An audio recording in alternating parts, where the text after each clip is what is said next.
हम लोगों ने 3 क्वेश्चंस किए थे। नेक्स्ट हम लोग देखते हैं क्वेश्चन नंबर 4। तो ये क्वेश्चन आपके यहाँ पूछा गया था AIPMT में। सिमिलर नहीं, एक्चुअल में मैंने ऐसा ही एक क्वेश्चन कराया था क्लास में, फिर बाद में मैंने क्वेश्चन चेंज कर दिया था।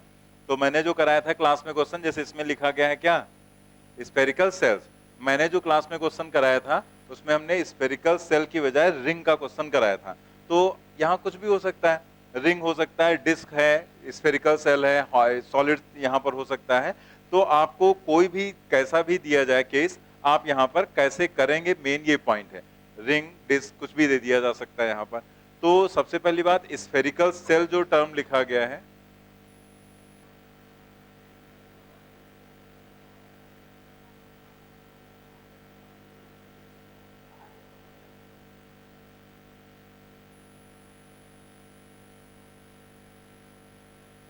स्फेरिकल अगर सेल दिया गया है तो ये है हॉलो स्फेयर, ठीक है।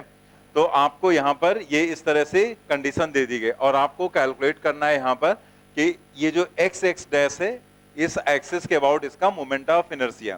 Consider an axis x x dash which is touching to two cells and passing through diameter of third cell. Moment of inertia of the system consisting of these three spherical cells about x x dash axis is. तो आप देखो यहाँ पर जैसे ये जो दिखाया गया है, तो इसमें सभी का मास स्मॉल m दिया गया है और जो रेडियस है वो आपको दी गई है r के बराबर, ठीक है। तो मास सबका m हो गया और रेडियस यहाँ पर r के बराबर है, ठीक। सभी के लिए वही चीज है।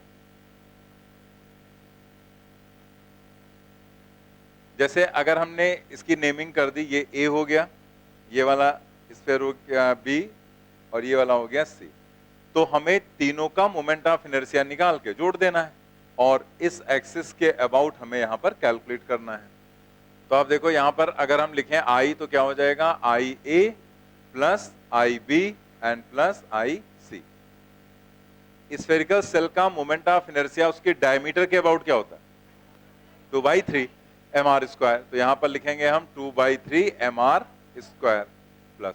अब देखो जो ये एक्सिस है, यहां पर ध्यान दो जरा कि जो ये एक्सिस यहां पर दिख रही है आपको, तो ये ऊपर वाली जो यहां पर है स्फीयर, तो इसके लिए यहां पर क्या है, ये डायमीटर, और जो ये वाली यही एक्सिस है वो इन दोनों अगर हम बी और सी के लिए देखें तो वो क्या है, टेंजेंट, ठीक है। ये टेंजेंट पर जा रहा है ना, स्पर्श रेखा जिसको हम लोग बोलते हैं टच करते हुए, तो ये टेंजेंट की तरीके से, यानी कि यहां पर अगर हम ऊपर वाले सेल की बात करेंगे तो डायमीटर के अबाउट जो यहां पर मोमेंट ऑफ इनर्शिया है वो लेना है, और इन दोनों के लिए वही चीज टेंजेंट। तो टेंजेंट के अबाउट जो मोमेंट ऑफ इनर्शिया होता है वो क्या होता है, 5/3। अगर आपको याद नहीं तो भी आप निकाल सकते हैं, वो आपको हमने मेथड बता दिया था कि यही इसी में mr स्क्वायर ऐड कर देना होता है, ठीक है। टेंजेंट के अबाउट वही पैरेलल एक्सिस थ्योरम से कराया गया था ना, और याद है तो डायरेक्ट आपको समझ में आ गया होगा कि क्या लिखना है। तो यहां पर आ जाएगा b का भी 5/3 mr स्क्वायर और c का भी 5/3 mr स्क्वायर। तो यहां पर टोटल हो जाएगा 12/3 mr square, that is 4 times mr square.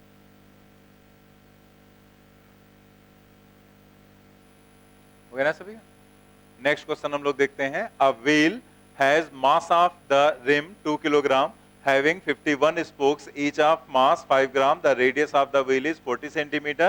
Find the moment of inertia about an axis passing through center and perpendicular to its plane.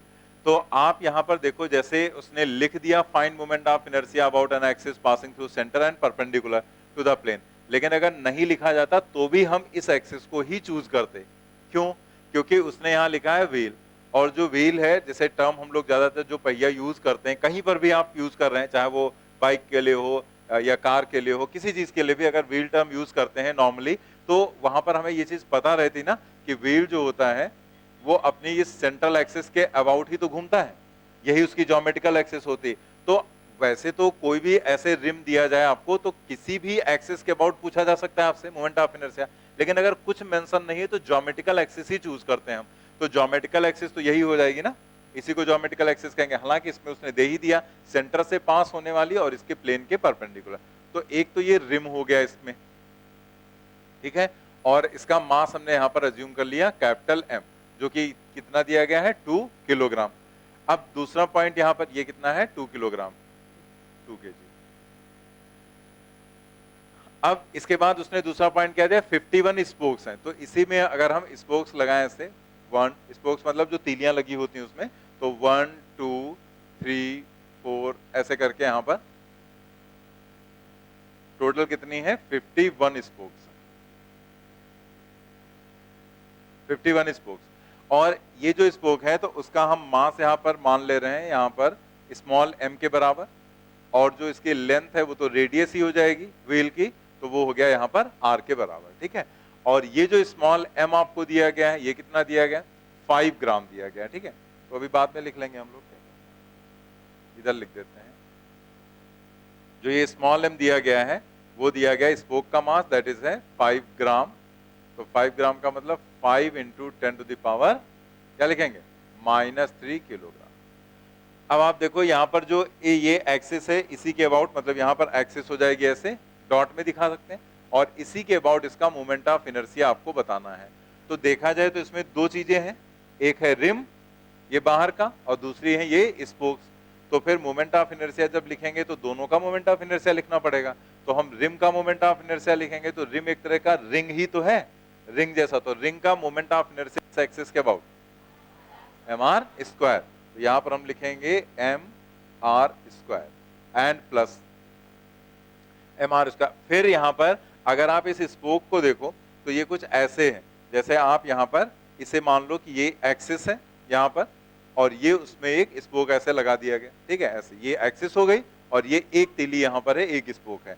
तो अगर आप इसे देखो सामने से ऐसे, जैसे है ना, इसे अगर हम ऐसे दिखाएं आपको तो ये क्या दिख रहा है, ये एक्सिस है और ये एक रॉड है ना, और रॉड का मोमेंट ऑफ इनर्शिया किसके अबाउट एंड के अबाउट मोमेंट ऑफ इनर्शिया। तो एंड के about moment of inertia ml square by 3। तो इसका मतलब यहां पर एक तो है नहीं 51 है, तो 51 टाइम्स ml, लेकिन l का मतलब यहां r है, तो हम लिखेंगे mr स्क्वायर डिवाइडेड बाई 3।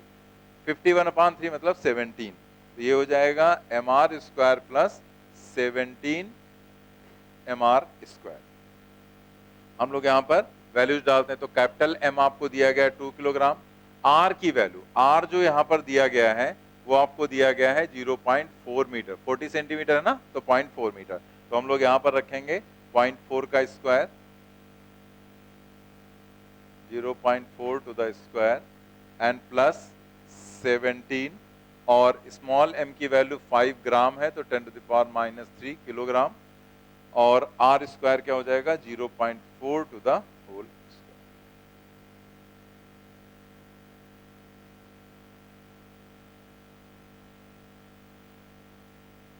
यहां पर इसका स्क्वायर करेंगे 0.16 हो जाएगा, और 0.16 को 5 से मल्टीप्लाई करेंगे तो आ जाएगा 0.8, और 0.8 को 7 से मल्टीप्लाई कर लें, क्या आ जाएगा ना 13.6 आएगा, और इंटू 10 टू द पावर -3। तो आप इसे लिख सकते हैं I is equal to 0.32 and plus 0.0136।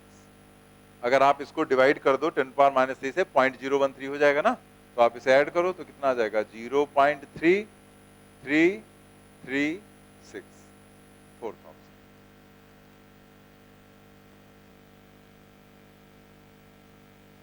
Note कर लिया ना सभी ने।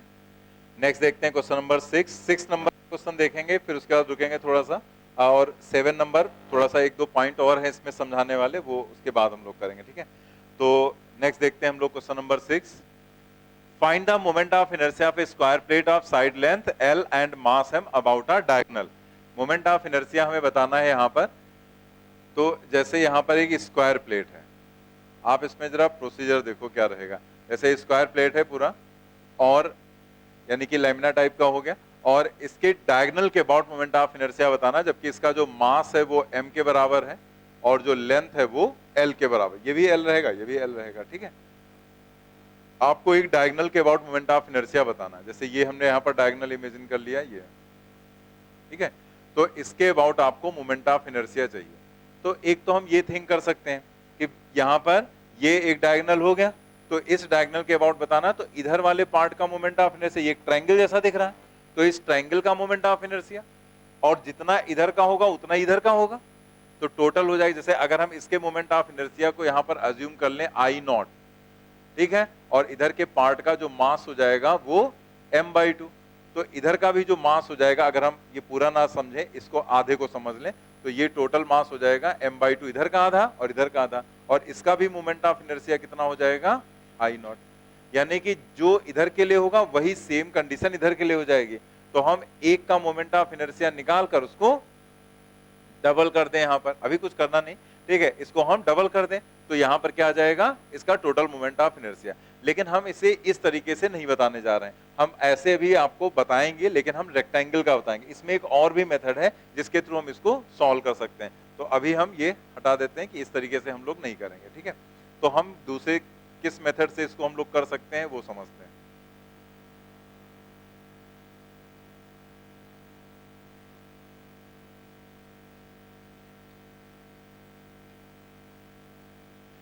जैसे अगर हमें इसका मोमेंट ऑफ इनर्शिया निकालना है, तो हम लोग एक काम ये कर सकते हैं, जैसे इधर का डायगोनल देखा, वैसे ही बिल्कुल सिमिलर वे में ये भी डायगोनल हो जाएगा, ठीक है, और दोनों डायगोनल एक ही जैसे हैं, तो दोनों के अबाउट मोमेंट ऑफ इनर्शिया भी एक जैसा ही रहेगा, तो जितना इसके अबाउट उतना ही इसके अबाउट रहेगा। जैसे एक केस आपको उसमें डिस्क और रिंग वाले में कराया गया था, अगर हम इसे फॉर एग्जाम्पल मान लें एक्स एक्सिस, तो एक्स के परपेंडिकुलर जो एक्सिस हो जाएगी वो वाई एक्सिस हो जाएगी, ठीक है भाई। एक्स एक्सिस अगर ये मानोगे तो इसके परपेंडिकुलर ही है ना, तो इसको वाई मान सकते हैं हम लोग। यहां पर जो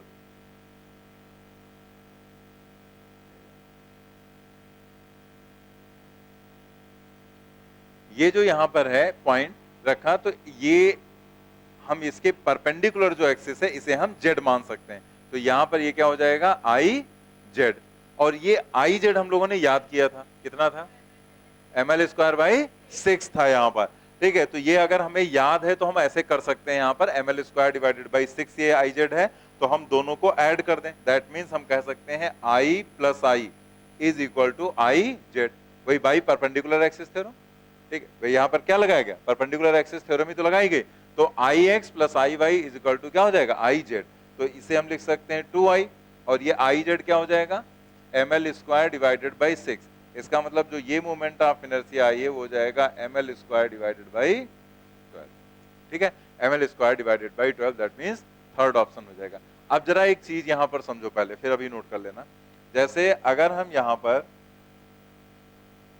इसी स्क्वायर को दिखाएं, मतलब ये स्क्वायर प्लेट जो है,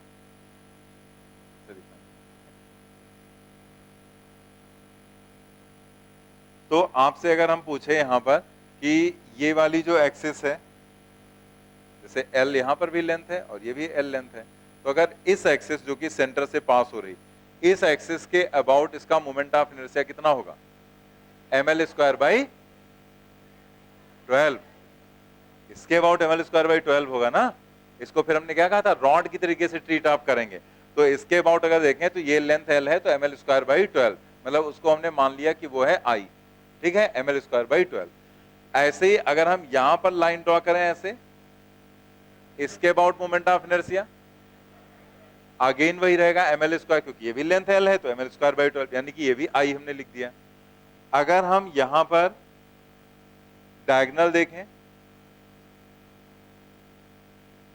तो इस डायगोनल के about moment of inertia again ml² / 12 आया, सामने हमने ड्राइव किया, तो अगर इसके अबाउट है तो इसके अबाउट भी वही रहेगा, यानी कि ml² / 12। तो ये जितने भी I हैं वो सब क्या है ml² / 12 ही है। मतलब हम इसे याद भी रख सकते हैं इस तरीके से कि जितने भी मोमेंट ऑफ इनर्शिया यहाँ पर रहेंगे, चाहे वो इस एक्सिस के अबाउट, चाहे इसके अबाउट, चाहे डायगोनल के अबाउट, चाहे इस डायगोनल के अबाउट, सब ml² / 12।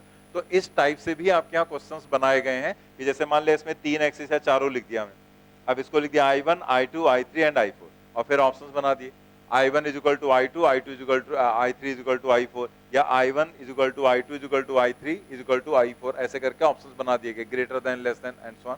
तो हमें पता ही है चारों क्या है, बराबर ही हैं, तो इसलिए लिख सकते हैं I1 = I2 = I3 = I4। तो आप इस चीज को याद भी रख सकते हैं क्योंकि ऐसे क्वेश्चन पूछे जा चुके हैं।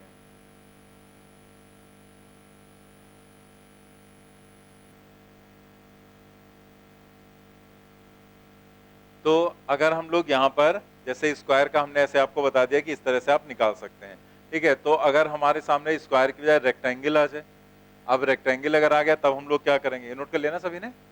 तो वही हम यहाँ पर बताने जा रहे हैं कि जैसे अगर रेक्टेंगल आपके सामने आ गया,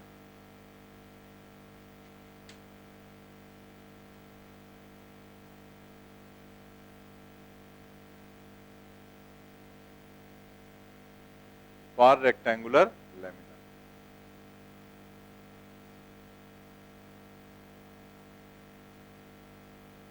तो रेक्टेंगुलर लेमिना जैसे मान लिया इसकी लेंथ L है और जो इसकी विड्थ है वो B के बराबर है, ठीक है।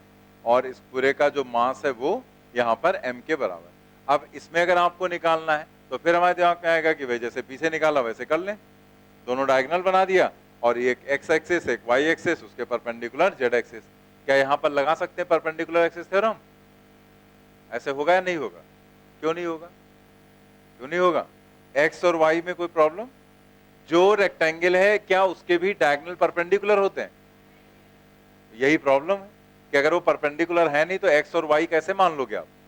अगर वो जैसे कोई भी रेक्टेंगल है तो क्या रेक्टेंगल में अगर आप डायगोनल यहाँ पर बनाएंगे तो ये जो डायगोनल है क्या ये परपेंडिकुलर होंगे?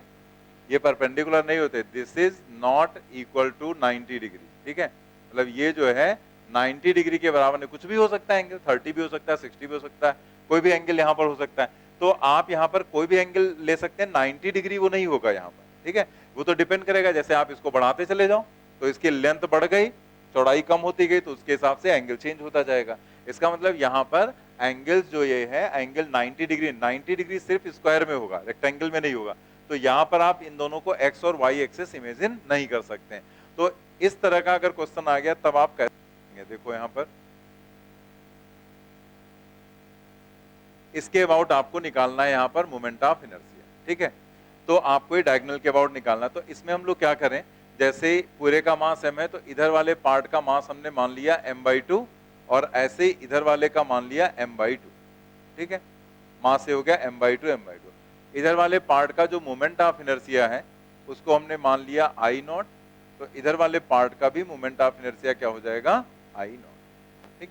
तो अगर हमें ये I चाहिए तो हम I को क्या लिख सकते हैं, I is equal to 2I0। जब दोनों सेम है तो आपको टोटल चाहिए तो इसका I0 इसका I0 तो दोनों को जोड़ दो तो पूरे का हो जाएगा, दैट इज 2 टाइम्स I0। अब आपको ये I0 की वैल्यू लिखनी है। I0 क्या है?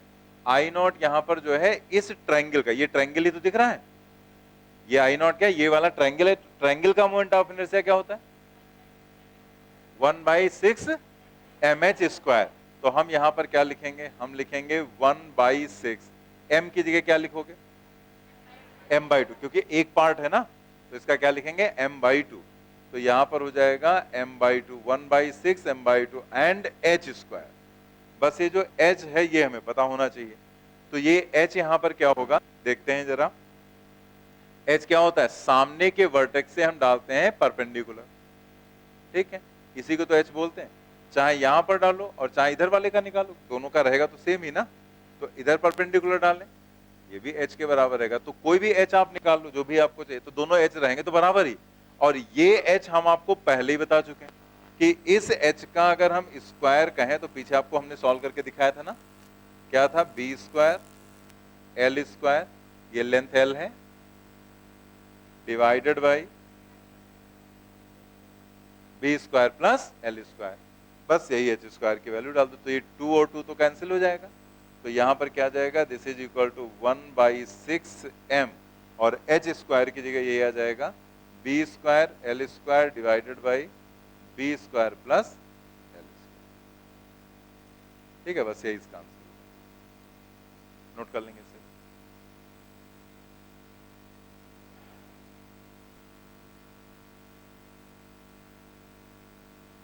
नोट कर लिया आपने।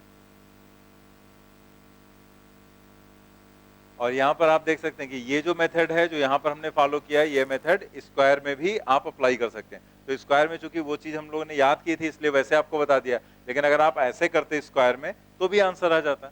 जैसे हम आंसर सिर्फ दिखाने के लिए ये कह सकते हैं ना कि स्क्वायर के केस में एल और बी बराबर होंगे, तो अब सॉल्व करने का मेथड कुछ भी हो सकता है। उसमें स्क्वायर में अगर आप देखेंगे तो जब आप ड्रॉ करेंगे यहां से तो वो परपेंडिकुलर ही जाएगा, मतलब ये आधी डिस्टेंस आप सीधे सीधे निकाल सकते हैं। लेकिन अगर आप चेक करना चाहो सिर्फ, तो आप यहाँ एल को बी के बराबर रखो, देखो क्या आएगा, ml स्क्वायर बाई 12 भी आ जाएगा। अगर एल की जगह बी रख दें तो यहाँ ये बी की जगह एल रख दें तो ये बी एल स्क्वायर हो जाएगा, और नीचे हो जाएगा 2 टाइम्स एल स्क्वायर, एक एल स्क्वायर कैंसिल, ऊपर बचेगा एल स्क्वायर, नीचे बचेगा 2, 2 को 6 से मल्टीप्लाई करो, 12 ml स्क्वायर बाई 12 आ गया। तो वो तो हमने आपको बता ही दिया कि स्क्वायर वाला आप याद ही कर सकते हैं कि चाहे हम इस एक्सिस के अबाउट देखें, चाहे हम इधर वाली एक्सिस के अबाउट, चाहे हम डायगोनल के अबाउट, सब वही आएंगे, ml स्क्वायर डिवाइडेड बाई 12। ठीक है, चलिए अब आ जाते हैं नेक्स्ट क्वेश्चन पर। नोट कर लिया। Two discs have same mass and thickness. Their materials are of density rho 1 and rho 2. Find the ratio of their moment of inertia about central axis. अब देखो यहां पर जैसे हमें लगता है कि उसने पूछा मोमेंट ऑफ इनर्शिया का रेशियो, तो हमारे दिमाग में चलता है सब में मोमेंट ऑफ इनर्शिया जो आता है वो mr स्क्वायर के फॉर्म में ही तो आता है, mr या ml जो भी है, तो डायरेक्टली प्रोपोर्शनल टू मास ही रहता है ना, और मास को हम क्या लिखते हैं, डेंसिटी इनटू वॉल्यूम। तो हमारे दिमाग में क्या है कि आई यहां पर देखा जाए तो डेंसिटी के डायरेक्टली प्रोपोर्शनल है, that means I1 upon I2 is equal to ρ1 upon ρ2, यानी कि पहला आंसर सही हो गया। ठीक है, मिल भी गया, और मिल जाता है तो और ही मजा आ जाता है, तो ρ1 अपॉन ρ2, लेकिन ये सही नहीं है। यहां पर अगर आप देखो तो लग तो रहा है कि I proportional to mass, mass is equal to density into volume, तो I directly proportional to ρ, I1 upon I2 ρ1 upon ρ2। लेकिन आप ये सोचो, जैसे हम आपसे यहां पर कहें कि आप कोई भी क्वांटिटी मान लेते हैं P है, ठीक है, अब वो P यहां पर जो है प्रोपोर्शनल टू A है, ठीक है, तो अगर ये प्रोपोर्शनलिटी आप हटाते हैं तो यहां पर क्या लिखोगे, कांस्टेंट लिखते हैं ना, कोई भी कांस्टेंट लिखेंगे और A लिखेंगे, यानी कि जब आप प्रोपोर्शनलिटी हटाते हैं तो उसकी जगह कांस्टेंट आता है। इसका मतलब ये प्रोपोर्शनलिटी आपने कांस्टेंट को हटाकर ही तो लिखा होगा। इसका मतलब हुआ कि जब भी आप कोई कांस्टेंट हटाएंगे तभी प्रोपोर्शनल आप लगा सकते हैं, ऐसे नहीं कि कुछ भी आप लगा दो वहां पर। तो अगर हम P directly proportional to A लिखना चाह रहे हैं तो हम कंफर्म होना चाहिए कि ये K क्या है, ये एक कांस्टेंट है, ऐसे नहीं कि कुछ भी लिख दिया हमने। ठीक है, तो ऐसे आप नहीं कर सकते। तो आपको ये ध्यान रखना है कि जब भी आप प्रोपोर्शनलिटी कहीं लिखते हैं तो बाकी जो चीजें हटा रहे हैं वो आपको यहाँ पर पता होना चाहिए कि वो कांस्टेंट है। ठीक है, जैसे यहाँ पर आप देखो कि जो वॉल्यूम है, ये वॉल्यूम यहाँ पर कहीं दिया गया है क्वेश्चन में कांस्टेंट, तो अगर वॉल्यूम के बारे में हमें पता नहीं है तो हम डायरेक्टली प्रोपोर्शनल टू रो कैसे लिख सकते हैं, नहीं लिख सकते ना, तो इसलिए वो गलत हो जाएगा। तो हम लोग यहां पर देखेंगे कि उसने क्या कांस्टेंट रखा है, मास एंड थिकनेस, ये दो चीजें कांस्टेंट है। तो इस बेसिस पर देखना है, तो पहले हम यहां पर ऐसे दिखाएं कि जैसे डिस्क है, उसने डिस्क में थोड़ा सा थिकनेस दिखा रखी है आपको, तो हमने ऐसे थोड़ा सा थिकनेस दिखा दिया। ठीक है, ये हो गया T, और इसकी जो रेडियस है वो हमने यहां पर ले ली, that is equal to R। अब यहां पर ये इसकी सेंट्रल एक्सिस हो गई, ठीक है, जो सेंटर से जाने वाली एक्सिस है, सेंट्रल एक्सिस मतलब एक तरह से ज्योमेट्रिकल एक्सिस। इसके अबाउट इसका मोमेंट ऑफ इनर्शिया I क्या होता है, बिल्कुल सही, mr स्क्वायर डिवाइडेड बाई 2। अब मास की तो कोई दिक्कत है नहीं, वो तो हमें पता है ना, मास तो सेम है। बात प्रॉब्लम फंस रही है रेडियस की, रेडियस तो उसने कहीं कहा नहीं सेम है, तो हमें ये रेडियस इसमें से हटाना पड़ेगा। तो रेडियस हटाने के लिए हम लोग देखें यहाँ पर, जैसे density is equal to mass by volume, तो mass is equal to density into volume, mass is equal to density into volume. अब मास डेंसिटी इनटू वॉल्यूम, तो डेंसिटी से हमें कोई प्रॉब्लम है नहीं, उसने दे ही रखा है ρ1 एंड ρ2, तो आपको इस वॉल्यूम को देखना है क्या होगा, तो mass is equal to density. अगर इस डिस्क का वॉल्यूम आप देखो तो इसको एक सिलेंडर जैसा मान सकते हो, सिलेंडर अगर है तो सिलेंडर का वॉल्यूम क्या होता है, pi R square into L, L की जगह यहाँ क्या है टी, तो हम यहाँ वॉल्यूम की जगह रख सकते हैं पाई आर स्क्वायर इंटू टी। हम यहाँ पर अगर देखें तो आर स्क्वायर यहाँ से हमें पता चल रहा है m divided by pi rho t. ठीक है, ये आ गया यहाँ पर आर स्क्वायर, इसको यहाँ रख देते हैं, तो आई इज इक्वल टू हो जाएगा m बाई 2, और आर स्क्वायर का मतलब हो गया m divided by pi rho and, ठीक है ना, m बाई 2 और आर स्क्वायर की जगह पर m अपान पाई रो टी। अब आप यहां देखो कि m कांस्टेंट है, उसने दे रखा है, थिकनेस भी कांस्टेंट है, 2 पाई भी कांस्टेंट है। तो इसका मतलब रो को अगर हम छोड़ दें तो ये जो इतना पूरा टर्म है, ये पूरा टर्म क्या है? अब इसे आप हटा सकते हैं क्योंकि एकदम कंफर्म है ना, सारी चीजें जो भी हैं वो कांस्टेंट है अकॉर्डिंग टू प्रॉब्लम। तो अगर ये सारी चीजें कांस्टेंट हैं तो हम लिख सकते हैं I inversely proportional to rho, और तब ये इंप्लाई क्या कर रहा है?